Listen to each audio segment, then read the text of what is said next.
महाराष्ट्र विधानसभा चुनाव प्रचार के अंतिम दौर में दिंडोशी विधानसभा की बात करें तो इस बार वीआईपी सीटों में शामिल दिंडोशी से महायुति ने अपने उम्मीदवार पूर्व सांसद संजय निरुपम को टिकट देकर चुनाव लड़ाया। तो वहीं महाविकास आघाड़ी ने मौजूदा विधायक सुनील प्रभु को टिकट देकर दिंडोशी के लड़ाई को दिलचस्प बना दिया और सभी की निगाहें इस सीट पर टिकी हुई है। संदीप सिंह जी, आप क्या कहना चाहेंगे? कांग्रेस के आप एक कट्टर सिपाही हैं। कांग्रेस दिंडोशी विधानसभा के राजनीति पे आप पैनी नज़र रखते हैं। क्या लगता है दिंडोशी में किसकी सरकार आएगी, महाविकास आघाड़ी की या महायुति की?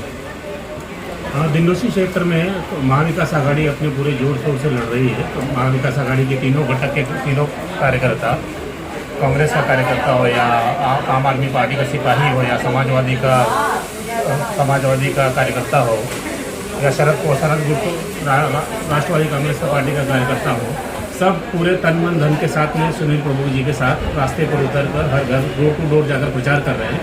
तो मुझे लगता है कि सुनील प्रभु जी एक अच्छी खासी मार्जिन से जीत कर आएंगे।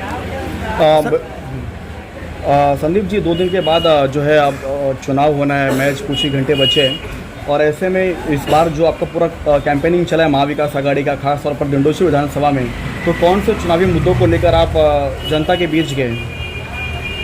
एक तो महाविकास आघाड़ी ने एक अपना स्वतंत्र घोषणा पत्र तैयार किया है जिसमें कि हम पंचसूत्री कार्यक्रम लेकर जनता के बीच जा रहे हैं। जैसे महायुति सरकार की लाडली बहन योजना है, उसके ऊपर हमने एक महालक्ष्मी योजना लाई है कि 1500 के बदले हम 3000 रुपये देंगे हर महाराष्ट्र की प्रत्येक महिला को। दूसरा, एक बेरोजगार युवकों को या तो हम रोजगार की गारंटी देंगे, रोजगार की गारंटी नहीं दे पाएंगे उनको सालाना महीने का 4000 रुपये भत्ता, बेरोजगारी भत्ता मिलेगा।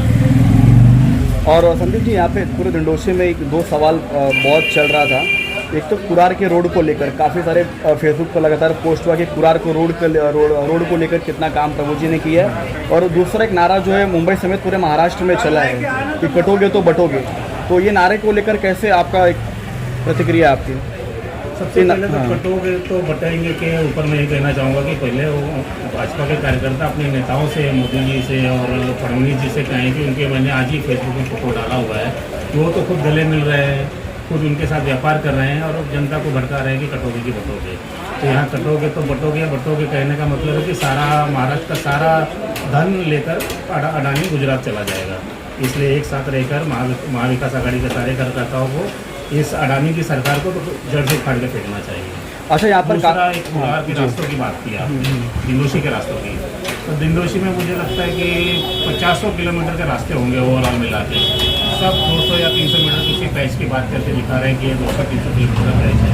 200-300 किलोमीटर के पैच को दोनों तरफ एसआरए का बिल्डिंग का डेवलपमेंट करना है, जिसके कारण हेवी व्हीकल्स आते हैं उसमें। और जब एक बिल्डर आ जाता है सारे का, उस पर दोनों तरफ बस्तियाँ सारे में चली जाती हैं, तो जवाबदारी बिल्डर की बन जाती है। तो और तीसरा, इसके ऊपर एक पहलू है कि पिछले 2 साल में हर दूसरे महीने माननीय मुख्यमंत्री जी खुद यहाँ पर आए हैं दिंडोशी में। हर दूसरे महीने उन्होंने दिंडोशी का दौरा किया है। तो क्या उन्हें उन लोगों ने नहीं बताया कि भाई यहाँ के रास्ते खराब है, बंद कीजिए? सर, आखिरी सवाल आपसे पूछना चाहूँगा, क्योंकि आप युवाओं के खास तौर पर आप एक रोल मॉडल हैं, तो क्या मैसेज आप देना चाहेंगे खास तौर पर अपने वोटर्स को? कौन से मुद्दों को ध्यान में रखकर वो मतदान करें? सबसे पहले तो मैं युवाओं को यही कहूँगा कि आप महाराष्ट्र में रहते हैं, आप महाराष्ट्र का खाते हैं, महाराष्ट्र में जीते हैं, महाराष्ट्र ने आपको सब कुछ दिया है, तो आपको महाराष्ट्र के स्वाभिमान के लिए लड़ना चाहिए और महाराष्ट्र की संस्कृति के लिए लड़ना चाहिए। ये जो महायुति की सरकार है, अमित शाह और फडणवीस ने महाराष्ट्र के स्वाभिमान को ठेस पहुँचाया, ये पूरे महाराष्ट्र को, गुजरात को गिरवी रखने की तैयारी कर रहे हैं। तो ऐसे सरकार को, अगर आप महाराष्ट्र का स्वाभिमान चाहते हैं, महाराष्ट्र के प्रति वफादार हैं, तो ऐसे गद्दारों को आपको उखाड़ के फेंकना होगा।